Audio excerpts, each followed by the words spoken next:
ovarian cancer.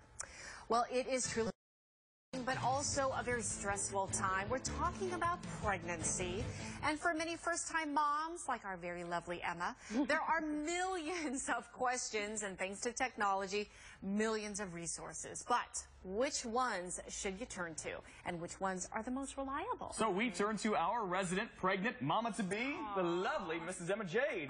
Okay, Tram, looking great. how often do you get suggestions from people about what you should do when you're pregnant, or where you should look?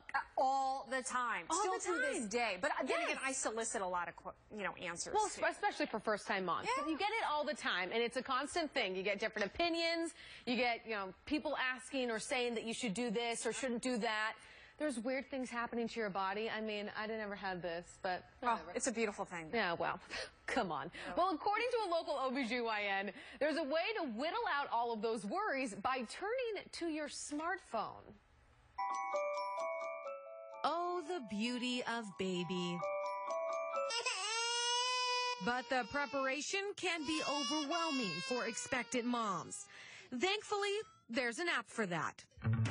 Thousands of them. In fact, there are more pregnancy apps than there are for fitness. So where do you turn? Enter OBGYN here in Phoenix, Dr. Brittany Stam.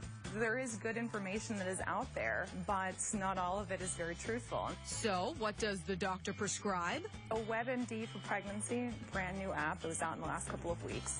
It's free, so patients obviously love that. It's doctor-approved info, so the tips and articles are all written by medical professionals, which is very nice and reliable for us. Downloaded it, packed with tips on questions you can ask your doctor at each visit. And it also has a contraction timer, which can be useful. another app that's worth the download Was what to expect for pregnancy. A cool feature of this one, it has week-by-week videos that you can look at, kind of track the development of your baby. But smartphone users beware. Too much app isn't always a good thing.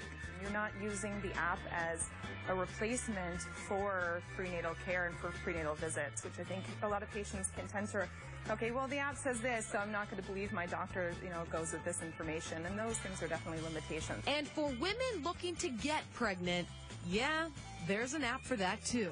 Period tracker is one when you're trying to get pregnant, knowing when the best days are, when your fertility window is, when your ovulation time is. So apps have come a long way, for sure.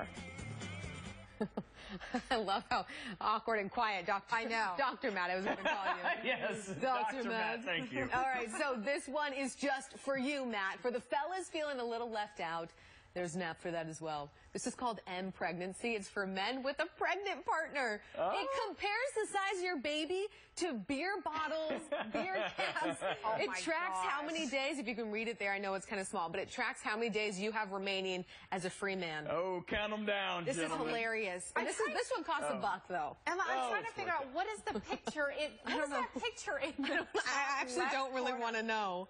Maybe what is that?